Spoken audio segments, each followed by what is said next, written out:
Viewers, welcome back in our program. जी doctor साहब अगले इशू बारे थोड़े विचार जानना चाहांगे जी डॉक्टर साहब की कहना ਤੁਹਾਡਾ ਦੇਖੋ ਇੱਕ ਪਾਸੇ ਤਾਂ ਭਾਰਤ ਦਾ ਰੈਪੂਟੇਸ਼ਨ ਜਿਹੜਾ ਹੈ ਉਹ ਇੱਕ ਰੇਪਿਸਟ ਕੰਟਰੀ ਵਾਲਾ ਬਣ ਚੁੱਕਾ ਹੈ। ਦਿੱਲੀ ਨੂੰ rape capital of the world ਦੇ ਤੌਰ ਤੇ ਜਾਣਿਆ ਜਾਂਦਾ ਹੈ ਜੀ। ਔਰ ਹੁਣ ਜਿਹੜੀ ਘਟਨਾ ਨੇ ਕੁੱਲ ਦੁਨੀਆ ਭਰ ਦੇ ਵਿੱਚ ਇਸ ਵੇਲੇ ਇੱਕ ਜਿਸ ਨੂੰ ਮੈਂ ਕਹਾਂ ਕਿ ਇੱਕ ਸਹਿਮ ਵੀ ਰੋਸ ਵੀ ਔਰ ਇਹ ਇੱਕ ਜਿਹਨੂੰ ਝਟਕਾ ਕਿਹਾ ਜਾ ਸਕਦਾ ਹੈ ਕਿ ਵੀ ਉਹਨਾਂ ਨੂੰ ਬਿਲੀਵ ਨਹੀਂ ਕਰ ਸਕਦੇ ਕਿ ਇਵੇਂ ਵੀ ਹੋ ਸਕਦਾ ਜੀ। ਔਰ ਉਹਨੂੰ ਐਜ਼ ਏ ਪੋਲੀਟੀਕਲ ਵੈਪਨ ਹਿੰਦੂ ਤਵੀਆਂ ਵੱਲੋਂ ਯੂਜ਼ ਕੀਤਾ ਜਾਣਾ ਉਸ ਸਾਰੇ ਜ਼ਾਲਮਾਨਾ ਅੰਦਾਜ਼ ਤੋਂ ਬਾਅਦ ਜਿਵੇਂ ਹਿੰਦੂ ਵਕੀਲਾਂ ਦਾ ਕਠੂਏ 'ਚ ਜਿਨ੍ਹਾਂ 7 ਕਾਤਲ ਜਿਹੜੇ ਨੇ ਔਰ ਮਰਡਰਰ ਨੇ ਉਹਨਾਂ ਨੂੰ ਫੜਨ ਦੇ ਨਾਲ ਈਵਨ ਉਸ ਟੀਮ ਨੂੰ ਇਨਵੈਸਟੀਗੇਟਿਵ ਨੂੰ ਵੜਨ ਨਾ ਦੇਣਾ ਔਰ ਅਲਟੀਮੇਟਲੀ ਇਸ ਸਾਰੇ ਨੂੰ ਦਬਾਉਣ ਦੀ ਕੋਸ਼ਿਸ਼ ਕਰਨੀ। ਮੀਡੀਆ ਦਾ ਰੋਲ ਵੀ ਕੋਈ ਪਹਿਲੀ ਸਟੇਜ ਤੇ ਪੋਜ਼ਿਟਿਵ ਨਹੀਂ ਹੈ। 10 ਜਨਵਰੀ ਦੀ ਵਾਪਰੀ ਘਟਨਾ ਜਾ ਕੇ ਸਾਰਾ ਫਰਵਰੀ ਜਨਵਰੀ ਲੰਘ ਗਿਆ, ਫਰਵਰੀ ਮਾਰਚ ਅਪ੍ਰੈਲ ਅੱਧ 'ਚ ਆ ਕੇ ਹਾਈਲਾਈਟ ਹੁੰਦੀ ਹੈ। ਪਰ ਹੁਣ ਇਸ ਦੀ ਐਕੋ ਜਿਹੜੀ ਹੈ ਉਹ ਇੰਟਰਨੈਸ਼ਨਲ ਹੈ ਔਰ ਅਸੀਂ ਆਲਰੇਡੀ ਇਸ ਦਾ ਜ਼ਿਕਰ ਆਪਣੇ ਪਿਛਲੇ ਪ੍ਰੋਗਰਾਮਾਂ ਦੇ ਵਿੱਚ ਕੀਤਾ ਸੀ ਕਿ ਕਿਵੇਂ ਹੁਣ 2 ਸਿੱਖ ਪੁਲਿਸ ਆਫੀਸਰ ਜਿਹੜੇ ਕਿ ਮੁਸਲਿਮ ਕਮਿਊਨਿਟੀ ਸਮਝਦੀ ਹੈ ਕਿ ਕੋਈ ਵੀ ਹਿੰਦੂ ਆਫੀਸਰ ਜਿਹੜਾ ਹੈ ਉਹ ਸਾਨੂੰ ਇਨਵੈਸਟੀਗੇਟਿਵ ਇਨਸਾਫ ਨਹੀਂ ਦੇ ਸਕਦਾ ਔਰ ਸਿੱਖਾਂ ਤੇ ਹੀ ਦਬਾਅ ਕੀਤਾ ਹੈ। ਲੇਕਿਨ ਇਸ ਸਭ ਪੀਰੀਅਡ ਦੇ ਵਿੱਚ ਇੰਨਾ ਕਰੌਲਾ ਪਿਆ ਕਿ ਹੁਣ ਈਵਨ ਜਿਹੜੇ ਉਹਨਾਂ ਦੇ ਕੋਈ ਰਿਸ਼ਤੇਦਾਰ ਚੰਡੀਗੜ੍ਹ ਨੇ ਇਸ ਆਸਿਫਾ ਬੱਚੀ ਬੱਕਰਵਾਲ ਕਮਿਊਨਿਟੀ ਦੀ ਗਰੀਬ ਜਿਹਨੂੰ ਘੋੜੇ ਚਰਾਣ ਗਈ ਨੂੰ ਚੁੱਕ ਲਿਆ ਔਰ ਇੱਕ ਪਲਾਨ ਦੇ ਤਹਿਤ ਤਾਂ ਕਿ ਬੱਕਰਵਾਲ ਕਮਿਊਨਿਟੀ ਨੂੰ ਉੱਥੋਂ ਜਿਹੜਾ ਹੈ ਉਹ ਹਿਜਰਤ ਕਰਨ ਤੇ ਮਜਬੂਰ ਕੀਤਾ ਜਾਏ ਔਰ ਹਿੰਦੂ ਤਵੀਆਂ ਦਾ ਉਹਦੇ ਤੇ ਕੰਟਰੋਲ ਹੋਏ। ਹੁਣ ਸੁਪਰੀਮ ਕੋਰਟ ਦੇ ਵਿੱਚ ਜੋ ਗਏ ਨੇ ਕਿ ਜੀ ਇਸ ਕੇਸ ਨੂੰ ਜਿਹੜਾ ਉਹ ਚੰਡੀਗੜ੍ਹ ਉਹਦੀ ਹੀਅਰਿੰਗ ਕੀਤੀ ਜਾਏ। ਪਰ ਮੈਂ ਸਮਝਦਾ ਵੀ ਆਮ ਤੌਰ ਦੇ ਉੱਤੇ ਬਹੁਤ ਸਾਰੀਆਂ ਖਬਰਾਂ ਦੱਬ ਜਾਂਦੀਆਂ ਨੇ। ਇਹ ਖਬਰ ਉੱਭਰ ਕੇ ਸਾਹਮਣੇ ਆਈ ਹੈ ਔਰ ਥਾਂ ਥਾਂ ਤੇ ਪ੍ਰੋਟੈਸਟ ਹੋ ਰਹੇ ਨੇ। ਈਵਨ ਭਾਰਤ ਦੇ ਵਿੱਚ ਵੀ ਜਿਹੜੇ ਜਾਗਰੂਕ ਲੋਕ ਔਰ ਇਮਾਨਦਾਰ ਲੋਕ ਨੇ ਉਹਨਾਂ ਨੇ ਪ੍ਰੋਟੈਸਟ ਕੀਤਾ। ਆਉਣ ਵਾਲੇ ਦਿਨਾਂ ਦੇ ਵਿੱਚ ਅਸੀਂ ਦੇਖਦੇ ਹਾਂ ਈਵਨ ਵਾਸ਼ਿੰਗਟਨ DC 'ਚ ਵੀ ਇੱਕ ਪ੍ਰੋਟੈਸਟ ਇੰਡੀਅਨ ਕੌਂਸੂਲੇਟ ਦੇ ਬਾਹਰ ਐਮਬੈਸੀ ਦੇ ਬਾਹਰ ਜਿਹੜੇ ਇਸ ਕਿਸਮ ਦੇ ਜਾਗਰੂਕ ਜਿਹੜੇ ਕੋਈ ਸਿਆਸੀ ਤੌਰ ਤੇ ਉਹਨਾਂ ਦਾ ਕੋਈ ਲੈਣਾ ਦੇਣਾ ਨਹੀਂ ਉਹਨਾਂ ਨੇ ਸਾਨੂੰ ਵੀ ਇਨਵਾਈਟ ਕੀਤਾ। ਅਸੀਂ ਦੇਖਾਂਗੇ ਅਦਰਵਾਈਜ਼ ਸਿੱਖ ਨੁਮਾਇੰਦੇ ਉਹਦੇ 'ਚ ਜ਼ਰੂਰ ਸ਼ਮੂਲੀਅਤ ਕਰਨਗੇ ਔਰ ਯੂਨਾਈਟਿਡ ਨੇਸ਼ਨਸ ਨੇ ਵੀ ਇਸ ਦਾ ਨੋਟਿਸ ਲਿਆ ਔਰ ਇਹ ਖਬਰ ਹੈ UN terms Kathua gang rape as horrific hopes accused are brought to book ਔਰ ਮੈਂ ਕੁਦਰਤੀ ਇਸ ਖਬਰ ਨੂੰ ਦੇਖਿਆ ਤੇ ਮੈਂ ਇਹਦੇ 1-2 ਪੈਰਾਗ੍ਰਾਫ ਜ਼ਰੂਰ ਸਾਂਝੇ ਕਰਨੇ ਚਾਹਾਂਗਾ। ਹਾਰਾਂ ਨਿਊਯਾਰਕ ਟਾਈਮਸ ਦੀ ਇਸ ਦੇ ਉੱਤੇ ਬਿਗ ਸਟੋਰੀ ਹੈ ਇਹ young girls rape in India becomes A crisis for Modi ਔਰ ਇਹਨੇ ਦਿਨ ਮੋਦੀ ਵੀ ਚੁੱਪ ਰਿਹਾ ਔਰ ਇਹ ਦੋਵੇਂ ਘਟਨਾਵਾਂ ਉੱਪਰੋਂ ਥੱਲੇ ਇੱਕ ਪਾਸੇ ਇਹ ਇੱਕ ਪਾਸੇ ਯੂਪੀ ਦੇ ਉਨਾਓ ਦੇ ਵਿੱਚ ਜਿੱਥੇ 18 ਸਾਲ ਦੀ ਬੱਚੀ ਦੇ ਨਾਲ ਲੋਕਲ MLA ਵੱਲੋਂ ਰੇਪ ਕੀਤਾ ਜਾਂਦਾ ਹੈ। ਉਹਦਾ ਪਿਓ ਪ੍ਰੋਟੈਸਟ ਕਰਦਾ ਹੈ ਉਹਨੂੰ ਜੇਲ੍ਹ 'ਚ ਰੱਖ ਕੇ ਜੇਲ੍ਹ 'ਚ ਮਾਰ ਦਿੱਤਾ ਜਾਂਦਾ ਹੈ। ਯੂਪੀ ਸਰਕਾਰ ਉਹਨੂੰ ਕੋਈ ਜਿਹੜਾ ਉਹ ਗ੍ਰਿਫਤਾਰ ਕਰਨ ਤੱਕ ਤਿਆਰ ਨਹੀਂ ਔਰ ਇਹ ਦੋਨੋਂ ਘਟਨਾਵਾਂ ਜਦੋਂ ਸਾਹਮਣੇ ਆਈਆਂ ਤੇ ਫਿਰ ਉਨਾਓ ਔਰ ਕਠੂਆ ਦੀ ਇਹ ਘਟਨਾ ਦੋਨੋਂ ਹੀ ਟੁਗੈਦਰਨੈਸ ਨੇ ਝੰਜੋੜ ਕੇ ਰੱਖ ਦਿੱਤਾ ਹੈ ਜਿਹੜਾ ਦੁਨੀਆ ਭਰ ਦੇ ਜਿਹੜੇ ਸੱਚਮੁੱਚ ਹੀ ਇਨਸਾਨੀਅਤ ਨਾਲ ਲਬਰੇਜ਼ ਲੋਕ ਨੇ ਔਰ UN ਦਾ ਇਹ ਰਿਐਕਸ਼ਨ ਜਿਹੜਾ ਇਸ ਘਟਨਾ ਦੇ ਉੱਤੇ ਇੰਪੋਰਟੈਂਟ ਹੈ। The United Nations has taken note of the Kathua incident, terming the rape and murder as horrific, khaufnak. The UN has expressed hope that India will bring the perpetrators of 8-year-old girl who was killed in Kathua district of Jammu and Kashmir to book. उन्होंने कहा जी UN ने hop ਦਿੱਤੀ ਜਿਤਾਈ ਹੈ ਕਿ ਜਿਨ੍ਹਾਂ ਨੇ ਇਹ ਕੀਤਾ ਉਹਨਾਂ ਨੂੰ ਜਿਹੜਾ ਹੈ ਉਹ ਕਾਨੂੰਨ ਦੇ ਕਟਹਿਰੇ 'ਚ ਲਿਆ ਕੇ ਸਜ਼ਾ ਦਿੱਤੀ ਜਾਏ। I think we have seen the media reports of this horrific case of abuse and the murder of a young girl. We very much hope that the authorities will bring the perpetrators to justice so they can be held accountable for the murder of this young girl. The US spokesperson Stephen Dujarric told reporters at his daily press briefing on Friday. He was responding to a specific question about the United Nations Secretary General Antonio Guterres' reaction to this rape and murder case of the innocent girl from a minority community in India.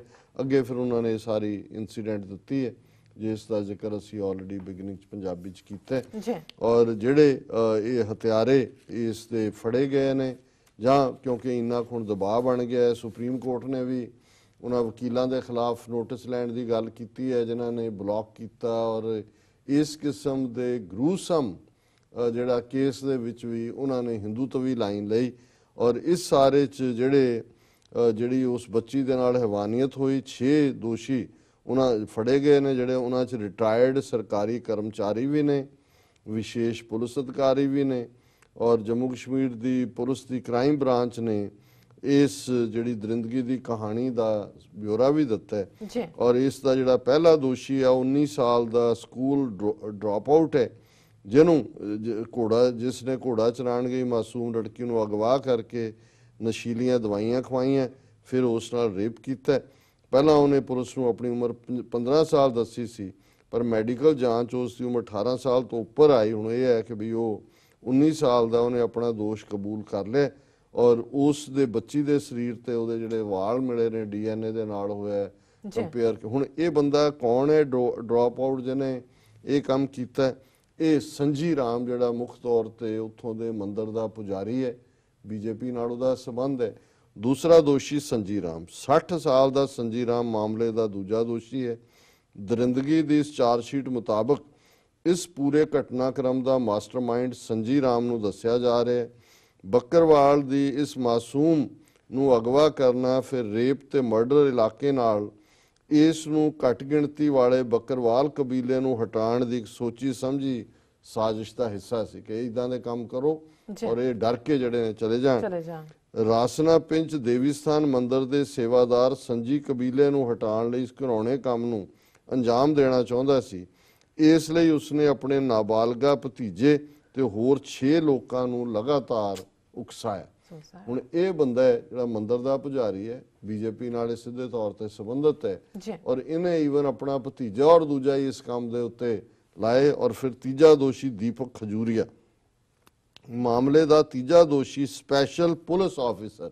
ਹੁਣ ਜਦੋਂ ਤੁਸੀਂ ਦੇਖਦੇ ਹੋ ਵੀ ਕਿਸ level ਦੇ ਉੱਤੇ ਅੱਜ ਅਸੀਂ ਜਦੋਂ ਘੱਟ ਗਿਣਤੀਆਂ ਨਾਲ ਕੀ ਹੋ ਰਿਹਾ, ਕੀ ਵਾਪਰ ਰਿਹਾ ਜੀ, ਸਾਨੂੰ ਜਸਟਿਸ ਕਦੋਂ ਮਿਲੇਗਾ, ਹੁਣ ਤੁਸੀਂ ਇਹਦੇ 'ਚ ਦੇਖੋ ਮੰਦਿਰ ਦਾ ਪੁਜਾਰੀ ਕਿੱਥੇ, ਅਸੀਂ ਜਦੋਂ ਰੱਬ ਦੀ ਗੱਲ ਕਰਦੇ ਹਾਂ, ਮੰਦਿਰ, ਮਸਜਿਦ, ਗੁਰਦੁਆਰੇ, ਚਰਚ, ਸਿਨਾਗੋਗ, ਰੱਬ ਦੀ ਗੱਲ, ਇਨਸਾਨੀਅਤ, ਕਿਸ ਹੱਦ ਤੱਕ ਇਹ ਹੈਵਾਨੀਅਤ ਦੇ ਵਿੱਚ ਹਿੰਦੂਤਵੀ ਜਾ ਚੁੱਕੇ ਨੇ।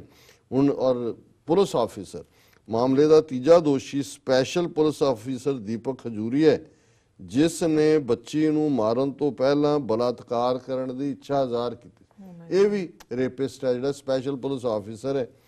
ਕਾਲ ਡਿਟੇਲ ਰਿਕਾਰਡ ਦੇ ਹਵਾਲੇ ਤੋਂ ਇਹ ਸੱਚ ਸਾਹਮਣੇ ਆਇਆ ਕਿ ਉਸ ਜਗ੍ਹਾ ਤੇ ਮੌਜੂਦ ਸੀ ਜਿੱਥੇ ਬੱਚੀ ਨੂੰ 4 ਦਿਨਾਂ ਲਈ ਬੰਦ ਕਰਕੇ ਰੱਖਿਆ ਗਿਆ ਸੀ। 4 ਦਿਨ ਉਸ ਨਾਲ ਦਰਿੰਦਗੀ ਹੁੰਦੀ ਰਹੀ ਔਰ ਇਹ ਉਸ ਦੇ ਵਿੱਚ ਸਪੈਸ਼ਲ ਪੁਲਿਸ ਅਫਸਰ ਵੀ ਸ਼ਾਮਲ ਹੈ। ਚੌਥਾ ਦੋਸ਼ੀ ਸੁਰਿੰਦਰ ਕੁਮਾਰ, ਪੁਲਿਸ ਅਫਸਰ ਸੁਰਿੰਦਰ ਕੁਮਾਰ ਹੈ, ਜਿਸ ਨੂੰ ਚਸ਼ਮਦੀਦ ਗਵਾਹਾਂ ਨੇ ਉਸ ਘਟਨਾ ਵਾਲੀ ਸਥਾਨ ਤੇ ਦੇਖਿਆ ਸੀ। ਕਾਲ ਡਾਟਾ ਰਿਕਾਰਡ 'ਚ ਵੀ ਉਸ ਦੀ ਮੌਜੂਦਗੀ ਸਾਹਮਣੇ ਆਈ। ਹੁਣ ਤੁਸੀਂ ਦੇਖੋ ਕਿ ਵੀ ਜਦੋਂ ਵਾੜ ਖੇਤ ਨੂੰ ਖਾਣ ਲੱਗ ਜਾਏ ਤੇ ਫਿਰ ਕੀ ਹੋ ਸਕਦਾ। ਪੰਜਵਾਂ ਦੋਸ਼ੀ ਪ੍ਰਵੇਸ਼ ਕੁਮਾਰ, ਨੌਜਵਾਨ ਨੇ ਜਿਹੜਾ ਪਹਿਲਾ ਦੋਸ਼ੀ ਸੀ, ਆਪਣੇ ਦੋਸਤ ਪ੍ਰਵੇਸ਼ ਕੁਮਾਰ ਦਾ ਨਾਮ ਲਿਆ, ਜੋ ਮਾਮਲੇ ਦਾ ਪੰਜਵਾਂ ਦੋਸ਼ੀ ਹੈ। ਉਸ ਤੇ ਮਾਸੂਮ ਬੱਚੀ ਨਾਲ ਲਗਾਤਾਰ ਰੇਪ ਕਰਨ ਦਾ ਦੋਸ਼ ਹੈ। ਇਹ ਵੀ ਇਸ ਜੁੰਡਲੀ ਦਾ ਸ਼ਾਮਲ। ਛੇਵਾਂ ਵਿਸ਼ਾਲ ਜੰਗੋਤਰਾ, ਸੰਜੀ ਰਾਮ ਦਾ ਬੇਟਾ ਵਿਸ਼ਾਲ ਜੰਗੋਤਰਾ ਮਾਮਲੇ ਦਾ 6ਵਾਂ ਦੋਸ਼ੀ, ਜਿਹੜਾ ਮੰਦਿਰ ਦਾ ਪੰਡਤ ਹੈ ਉਹਦਾ ਆਪਣਾ ਮੁੰਡਾ ਜਿਹੜਾ ਇਸ ਦਾ ਸਪੈਸ਼ਲ ਦੋਸ਼ੀ ਹੈ। ਇਸ ਨੂੰ ਫੋਰੈਂਸਿਕ ਟੈਸਟ ਦੇ ਆਧਾਰ ਤੇ ਹਿਰਾਸਤ ਲਿਆ ਗਿਆ। ਵਿਸ਼ਾਲ ਮੇਰਠ 'ਚ ਪੜ੍ਹਦਾ ਹੈ। ਹੁਣ ਉਹ ਮੇਰਠ ਤੋਂ ਆਇਆ ਇਸ ਲਈ ਕਿਉਂਕਿ ਪਹਿਲੇ ਦੋਸ਼ੀ ਦੇ ਮਜ਼ਾ ਲੁੱਟਣ ਵਾਲੀ ਗੱਲ ਸੁਣ ਕੇ ਕਠੂਆ ਆਇਆ ਸੀ, ਉਸ ਨੇ ਉਹਨੂੰ ਕਿਹਾ ਕਿ ਬਈ ਆ ਜਾ, ਔਰ ਇਹ ਜਿਹੜਾ ਇਹ ਵੀ ਉਹਦੇ 'ਚ ਸ਼ਾਮਲ ਹੈ। 2 ਹੋਰ ਦੋਸ਼ੀ ਪੁਲਿਸ ਕਰਮਚਾਰੀਆਂ ਨੂੰ ਮਾਮਲੇ ਦੀ ਜਾਣਕਾਰੀ ਹੋਣ ਅਤੇ ਰਿਸ਼ਵਤ ਲੈ ਕੇ ਇਸ ਨੂੰ ਰਫਾ ਦਫਾ ਕਰਨ ਦੇ ਦੋਸ਼ ਗ੍ਰਿਫਤਾਰ ਕੀਤਾ ਗਿਆ। ਚਾਰਜ ਸ਼ੀਟ ਅਨੁਸਾਰ SI ਆਨੰਦ ਦੱਤਾ। ਹੁਣ ਪੁਲਿਸ ਵਾਲੇ ਇਨਵੋਲਵ ਨੇ ਜਬਰ ਜਨਾਹ ਕਰਨ 'ਚ ਵੀ, ਔਰ ਜਿਹੜੇ ਉੱਥੇ ਡਿਊਟੀ ਤੇ ਤਾਇਨਾਤ ਨੇ ਉਹ ਇਹਨੂੰ ਦਬਾ ਰਹੇ ਨੇ, ਸਾਰਿਆਂ ਨੂੰ ਪੈਸੇ ਲੈ ਕੇ। ਉਹਨਾਂ ਦੇ ਵਿੱਚ SI ਆਨੰਦ ਦੱਤਾ ਹੈ ਤੇ ਹੈੱਡ ਕਾਂਸਟੇਬਲ ਤਿਲਕ ਰਾਜ ਹੈ, ਔਰ ਉਹਨਾਂ ਨੇ ਬੱਚੀ ਦੇ ਕੱਪੜੇ ਧੋ ਕੇ ਦੋਸ਼ੀਆਂ ਦੀ ਮਦਦ ਕਰਨ ਦੀ ਕੋਸ਼ਿਸ਼ ਕੀਤੀ ਕਿਉਂਕਿ ਉਸ ਦੀ ਲਾਸ਼ ਜਿਹੜੀ ਸੀ ਉਹ ਝਾੜੀਆਂ ਚੋਂ ਮਿਲੀ ਜੀ ਔਰ ਉਹਨਾਂ ਨੇ ਜਿਹੜਾ ਵੀ ਡਰੈਸ ਪਾਇਆ ਸੀ ਸੋ ਜ਼ਾਹਰ ਹੈ ਉਹਦੇ ਤੇ ਵਾਲ ਅੱਜ ਕੱਲ੍ਹ DNA ਟੈਸਟ ਜਿਹੜਾ ਉਹ ਇੱਕ ਆਪਣੇ ਆਪ ਦੇ ਵਿੱਚ ਹੀ ਪੂਰੀ 100% ਕਰੈਕਟ ਜੀ ਹੁੰਦਾ ਹੈ ਔਰ ਉਸ ਦੇ ਬੇਸਡ ਕਨਵਿਕਸ਼ਨ ਹੁੰਦੀ ਹੈ। ਸੋ ਉਹਨੇ ਉਸ ਕੱਪੜੇ ਨੂੰ ਵੀ ਜਿਹੜੀ ਕਿ ਬਲੱਡ ਨਾਲ ਲੱਥਪੱਥ ਹੋਏਗਾ ਜਿਹਦੇ ਚ DNA ਔਰ ਉਹਨੂੰ ਵੀ ਉਹਨਾਂ ਨੇ ਧੋ ਕੇ ਜਿਹੜਾ ਉਹ ਕੀਤਾ ਔਰ ਅਸੀਂ ਸਮਝਦੇ ਹਾਂ ਵੀ ਇਹ ਸਾਰਾ ਆਪਣੇ ਆਪ ਦੇ ਵਿੱਚ ਈਵਨ ਮੀਡੀਆ ਦਾ ਰੋਲ ਕੀ ਹੈ ਔਰ ਇਸ ਬਾਰੇ ਵੀ ਇੱਕ ਰਿਪੋਰਟ ਹੈ ਕਿ reporting rape does the Indian media deserve court strictures for naming the Kathua victim. ਹੁਣ ਆਮ ਤੌਰ ਤੇ ਉੱਥੇ ਆਈਡੈਂਟੀਟੀ ਜਿਹੜੀ ਹੈ ਉਹ ਰੱਖੀ ਜਾਂਦੀ ਹੈ ਕਲੋਜ਼, ਲੇਕਿਨ ਮੀਡੀਆ ਨੇ ਪਹਿਲਾਂ ਤਾਂ 2 ਮਹੀਨੇ ਇਸ ਕਹਾਣੀ ਨੂੰ ਹੀ ਖਾ ਗਏ, ਫਿਰ ਹਿੰਦੂ ਤੋਂ ਵੀ ਕਮਿਊਨਲ ਪੋਲਰਾਈਜੇਸ਼ਨ ਕੇ ਇਹ ਸਾਰੇ ਨੂੰ ਕੀਤਾ ਔਰ ਫਿਰ ਉਹਨਾਂ ਨੇ ਈਵਨ ਉਸ ਬੱਚੀ ਦਾ ਨਾਂ ਜਾਂ ਉਸ ਦੀ ਪਿਕਚਰ ਇਸਤੇਮਾਲ ਕਰਕੇ ਆਪਣਾ ਸੌਦਾ ਜਿਹੜਾ ਹੈ ਜਿਹਨੂੰ ਕਿ TPR ਕਹਿੰਦੇ ਨੇ ਉਹ ਵਧਾਉਣ ਦੀ ਲਾਈਨ ਔਰ ਹੁਣ ਸੁਪਰੀਮ ਹਾਂਜੀ TRP ਮੈਨੂੰ ਹਮੇਸ਼ਾ ਹੀ ਗਲਤ ਹੁੰਦਾ ਹੈ। Supreme Court to urgently hear police seeking transfer of Kathua rape and murder case of Chandigarh। ਹੁਣ ਜਿਹੜਾ ਉਹ ਸੁਪਰੀਮ ਕੋਰਟ ਵੀ ਹੀਅਰਿੰਗ ਕਰੇਗਾ ਔਰ ਇਸ ਮਾਮਲੇ 'ਚ ਜਿਹੜੇ ਜਾਗਰੂਕ ਲੋਕਾਂ ਦੀ ਗੱਲ ਮੈਂ ਦੇਖਦਾ ਉਹਦੇ 'ਚ ex bureaucrats write letter to Modi on Kathua Unnao rape says he is responsible for the situation. ਉਹਨੇ ਕਿਹਾ ਜੀ ਇਹ ਮੋਦੀ ਜ਼ਿੰਮੇਵਾਰ ਹੈ, ਮੋਦੀ ਨੇ ਵੀ ਦੜ ਬੱਟੀ ਰੱਖੀ। ਹੁਣ ਉਹ ਬੋਲਿਆ 2 दिन पहला कि जी हमारी बच्चियों को हम इंसाफ देंगे और दोषियों और पूरी तरह इनू BJP का एजेंडा क्योंकि 3 साल च उन्होंने डिलीवर कुछ नहीं किया जो लोगों नाल वादे कीते सी। उस कठुआ जम्मू बेल्ट सारियां सीटां BJP लै गई सी और ये मुसलमानों के खिलाफ पोलराइजेशन जी पालाबंदी है उसका नतीजा और ये सारी जी स्टोरी दे विच as hundreds of protesters marched in various cities on Sunday evening to seek action against the accused in Kathua and Umrao rape cases. 49 former civil servants have written an open letter to Prime Minister Modi holding him responsible more than anyone else for the terrifying state of affairs in the country। ਇਹ ਬਹੁਤ ਵੱਡੀ ਗਿਣਤੀ ਹੈ ਕਿ 49 ਵੱਡੇ ਅਫਸਰ ਜਿਹੜੇ bureaucrat ਰਹੇ ਨੇ ਉਹਨਾਂ ਨੇ ਕਿਹਾ ਜੋ ਅੱਜ ਭਾਰਤ ਦੀ ਸਥਿਤੀ ਹੈ ਇਹਦੇ ਲਈ ਬਿਲਕੁਲ ਮੋਦੀ ਜ਼ਿੰਮੇਵਾਰ ਹੈ। The letter also pinned blame for the incidents on the Sangh Parwar and its culture of majoritarian belligerence and aggression, the Times of India report। ਉਹਨਾਂ ਨੇ ਕਿਹਾ ਜੀ ਔਰ ਇਹ RSS ਦੀਆਂ ਨੀਤੀਆਂ ਜਿਹੜੀ ਬਹੁ ਗਿਣਤੀ ਦੇ ਆਧਾਰ ਦੇ ਉੱਤੇ ਹੰਕਾਰੇ ਹੋਏ ਬਾਕੀਆਂ ਦੇ ਜਿਹੜੇ ਹੱਕਾਂ ਦੇ ਉੱਤੇ ਛਾਪਾ ਮਾਰ ਰਹੇ ਨੇ। The retired bureaucrats who claimed they had no political affiliation said the current situation in the country represented an existential crisis in which the government's response would determine whether the country would overcome the crisis of constitutional values, governance and the ethical order। ਕਿ ਵੀ ਇਹ ਜਿਹੜਾ ਚੱਲ ਰਿਹਾ ਇਹ ਹੁਣ finally ਦੱਸੇਗਾ ਕਿ ਵੀ ਇਹ ਇੱਥੇ ਰਹੇਗਾ ਵੀ ਕੋਈ ਕਨਸਟੀਟਿਊਸ਼ਨਲ ਵੈਲਿਊਜ਼ ਜਾਂ ਸਭ ਕੁਝ ਕਲੈਪਸ ਹੋਏਗਾ ਔਰ ਉਹਨਾਂ ਨੇ ਇਹ ਕਿਹਾ ਕਿ ਵੀ ਇਸ ਕੋਈ ਵੀ ਮਾਮਲੇ ਦਾ bestiality and the barbarity involved in rape and murder of 8-year-old child shows the depths of depravity that we have sunk into। कि ਅਸੀਂ किस टोए च डिग चुके हैं जिस ब्रूटैलिटी और हैवानियत ਦੇ ਨਾਲ ਇਹ ਕਾਰਾ ਜਿਹੜਾ ਇਹ ਕੀਤਾ ਗਿਆ ਇਹ ਦੱਸਦਾ ਵੀ ਅਸੀਂ ਕਿੰਨੇ ਡੂੰਘੇ ਟੋਏ 'ਚ ਡਿਗੇ ਹੋਏ ਹਾਂ। In post independence India this is our darkest hour and we find the response of our government, the leaders of our political parties inadequate and feeble। At this juncture we see no light at the end of the tunnel and we hang our heads in shame।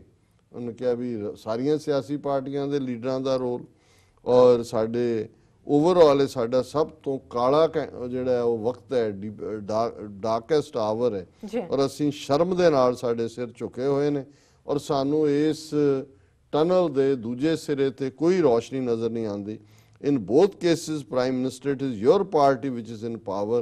Given your supremacy within the party and centralized control you and your party president exercise, you more than anyone else have to be held responsible for this terrifying state of affairs। और थल्ले उन्होंने ਜਿਹੜਾ ਜਿਨ੍ਹਾਂ ਨੇ sign ਕੀਤੇ ਨੇ ਇਸ letter ਤੇ ਕਿਉਂਕਿ ਵੱਡੇ ਬਹੁਤ ਸਾਰੇ ਨਾਂ ਨੇ ਪਰ ਉਹਨਾਂ ਦੇ ਵਿੱਚ ਉਹਨਾਂ ਨੇ ਕਿਹਾ ਕਿ ਕੋਲ ਸੈਕਟਰੀ ਰਹੇ ਚੰਦਰ ਸ਼ੇਖਰ, ਪੁਰਾਣੇ ਪੁਲਿਸ ਚੀਫ ਮੀਰਾ ਬੋਕਵਾਨਕਾਰ ਤੇ ਜੂਲੀਆ ਰਬੈਰੋ ਜਿਹੜਾ ਪੰਜਾਬ 'ਚ ਵੀ DGP ਰਿਹਾ, former Foreign Secretary Nareshwar Dayal, former Indian Ambassador to Italy KP Fabian, former Health Secretary Sujata Rao, also ਇਹ ਜਿਹੜੇ ਸਾਰੇ ਨੇ ਇਹ ਸਾਰੇ ਦਾ ਹਿੱਸਾ ਨੇ।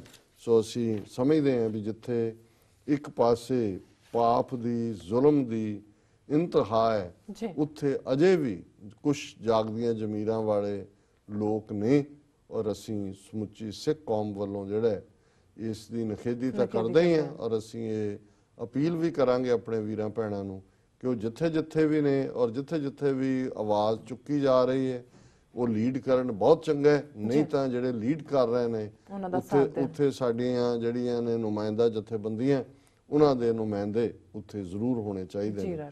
ਸੋ ਇਹ ਵਾਕਈ ਇਹ ਵੈਰੀ ਸ਼ੇਮਫੁਲ। ਹਾਂ ਜੀ ਡਾਕਟਰ ਸਾਹਿਬ, ਇੱਥੇ ਲੈਣੇ ਬ੍ਰੇਕ ਤੋਂ ਪਹਿਲਾਂ ਅਸੀਂ ਆਪਣੇ ਦਰਸ਼ਕਾਂ ਤੇ ਸਰੋਤਿਆਂ ਨੂੰ ਫਿਰ ਦੁਬਾਰਾ ਅਪੀਲ ਤੇ ਬੇਨਤੀ ਕਰਦੀ ਹੈ। ਵੀਅਰਸ, ਜਿਸ ਤਰ੍ਹਾਂ ਕਿ ਤੁਸੀਂ ਜਾਣਦੇ ਹੋ ਕਿ ਟੀਵੀ 84 ਇੱਕ ਪੰਥਕ ਚੈਨਲ ਹੈ।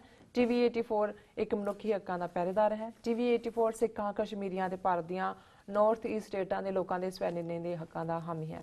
ਅਸੀਂ ਚਾਹਾਂਗੇ ਕਿ ਤੁਸੀਂ ਟੀਵੀ 84 ਦੀ ਵੱਧ ਤੋਂ ਵੱਧ ਮਾਈਕ ਸਹਾਇਤਾ ਕਰੋ। ਤੁਸੀਂ ਆਪਣੀ ਮਾਈਕ ਸਹਾਇਤਾ ਸਾਡੀ ਵੈਬਸਾਈਟ tv84.tv ਤੇ ਜਾ ਕੇ ਪੇਪਲ ਦੀ ਵਰਤੋਂ ਕਰਕੇ ਵਨ ਟਾਈਮ ਡੋਨੇਟ ਕਰ ਸਕਦੇ ਹੋ, ਮੰਥਲੀ ਵੀ ਡੋਨੇਟ ਕਰ ਸਕਦੇ ਹੋ। ਤੁਸੀਂ ਟੀਵੀ 84 ਦੇ ਨਾਮ ਤੇ ਚੈੱਕ ਬਣਾ ਕੇ ਵੀ ਸਾਨੂੰ ਭੇਜ ਸਕਦੇ ਹੋ ਸਾਡੇ ਇਸ ਪਤੇ ਤੇ 36-0137 ਐਵਨਿਊ, ਲੌਂਗ ਆਈਲੈਂਡ ਸਿਟੀ, ਨਿਊਯਾਰਕ 11101 USA, ਜਾਂ ਫਿਰ ਤੁਸੀਂ ਫੋਨ ਰਾਹੀਂ ਵੀ ਸੰਪਰਕ ਕਰ ਸਕਦੇ ਹੋ ਸਾਡੇ ਫੋਨ ਨੰਬਰ ਤੇ 5164060694। Thank you so much. Viewers, ਤੁਸੀਂ ਕਿਤੇ ਨਹੀਂ ਜਾਣਾ, ਮਿਲਦੇ ਹਾਂ ਆਫਟਰ ਦਿਸ ਸ਼ਾਰਟ ਬ੍ਰੇਕ।